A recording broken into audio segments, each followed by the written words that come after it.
ഇപ്പൊ തന്നെ അടുത്തൊരു ഒരു കല്യാണത്തിന് പോയി. ഓ എന്താ സംഭവം പറ കേക്കട്ടെ. ബാക്ക് ഷോട്ടുകളാണ് എടുക്കുന്നത്. ഇനി നീ എങ്ങാനും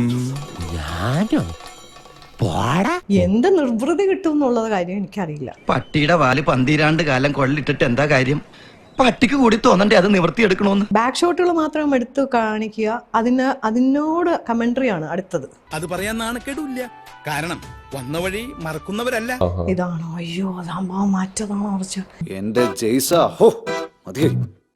ഇവർക്കൊക്കെ വേറൊരു സൈറ്റിലേക്ക് പോയാൽ ഇതൊന്നും അല്ല കാണുന്നത്. കിടക്കട്ടെ, എന്നെ കൊണ്ട് ഇതൊക്കെയല്ലേ പറ്റുള്ളൂ. ഇതിന്റെയൊക്കെ ഇരട്ടി ബാക്ക് ഷോട്ടുകളൊക്കെയാണ് കാണാൻ കയ്യിൽ നിറയുള്ളത്.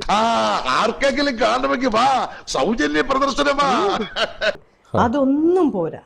സോനാ നായരുടെ ബാക്ക് ഷോട്ട്, അതൊക്കെ ക്യാമറയുടെ ട്രിക്കാണ്. കുന്തിരിക്ക് എനിക്ക് ഇഷ്ടമാണ് എന്ന് വെച്ചാൽ അതിന്റെ മൂട്ടിലിട്ട് പോയിക്കരുത്. സോനാ നായരുടെ ഇതൊക്കെ ഒരു വളരെ എന്താ പറയണ്ടേ, നീ അങ്ങനെ പറഞ്ഞോടാ. നമ്മുടെ കൂടെ ഒരു ഫ്രണ്ടിന്റെ അടുത്ത് ഒരു കല്യാണത്തിനോ അടുത്ത് എന്തെങ്കിലും ഒന്നും സംസാരിക്കാൻ പറ്റില്ല. അയ്യോ അങ്ങനെ പറഞ്ഞൂടാ, പിന്നെ ഞാൻ എന്തിനു വന്ന? ചിലപ്പോ വീട്ടുകാരിയായിരിക്കും, ഒരു പേഴ്സണൽ കാര്യമായിരിക്കും സംസാരിക്കുന്നതിന്റെ ഇടയിലായിരിക്കും ക്യാമറ വെക്കുക. ഒന്ന് കൊണ്ടുപോടേ. നമ്മൾ ഈ ക്യാമറ പോലും ഇവിടെ ഇരിക്കണ അറിയാൻ പറ്റില്ല. ആ കുഴപ്പം കുറിപ്പിനുള്ളതാണെന്ന് കൂട്ടിക്കോ. ഇതെല്ലാം ഓഡിയോയിലാണ് വരുന്നത്, പാട്ടിട്ടിട്ടല്ല അവര് അപ്ലോഡ് ചെയ്യുന്നത്. അത് അവരൊരു ഹോബിയാ. ഇന്ന് അവന്റെ സംഗതി എല്ലാം പുറത്തു വരും. അപ്പൊ അങ്ങനെ എത്ര പേരുടെ പ്രൈവസിക്കാണ് ഇല്ലാതാവുന്നത്. ഇയാളെന്തിനാ ഇപ്പൊ ഇങ്ങോട്ട് വന്നത്? തന്നെ ആരെങ്കിലും ഇങ്ങോട്ട് വിളിച്ചു? ഒരു ദൈവ വിളി ഉണ്ടായി. എന്താ ഇപ്പൊ ശരിക്കും പറഞ്ഞാൽ പണ്ട് നമുക്കൊരു സുഹൃത്തിനെ കാണുമ്പോ കെട്ടിപ്പിടിച്ച് ഒച്ചയിൽ വർത്താനൊക്കെ പറഞ്ഞിരുന്നു. കെട്ടിപ്പിടിച്ചാ കുഴപ്പാ. മര്യാദക്ക് പണിയെടുക്കുന്നവരെ അതിന് സമ്മതിക്കില്ലെന്ന് വെച്ചാൽ എത്ര കൊല്ലായി വെറുപ്പിക്കൽ തുടങ്ങിയിട്ട് എങ്ങനെ പറ്റുന്നുള്ളതാണ്. എവിടുന്ന് വന്നടാ ഇവനൊക്കെ? വല്ലപ്പോഴും അല്ലോടോ ഞാൻ ഇങ്ങോട്ട് വരുന്നേ, ഇങ്ങനെ വെറുപ്പിക്കരുത്.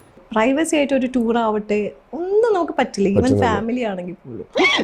മിണ്ടാതെ ഇവിടെ അടങ്ങി ഒതുങ്ങി നിന്നോണം, മരക്കഴുത.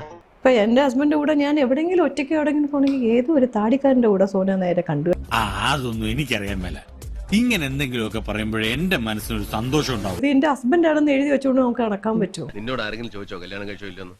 ചോദിക്കേണ്ടത് അവരെ മര്യാദ എന്ന് വെച്ച് പറയേണ്ടത് നമ്മുടെ മര്യാദ അല്ലേ? കൂടെ ഇരിക്കുന്നത് ഏതോ കാട്ടിന്റെ ഇടയിലോട്ട് പോയി. എന്തൊരു പരീക്ഷ. ഹസ്ബൻഡ് വരെ അറിയാം. ഹസ്ബൻഡ് എന്ത് ലോകമാണ്, പണ്ടത്തെ പോലെയാണോ ഇപ്പൊ? Too bad, country people.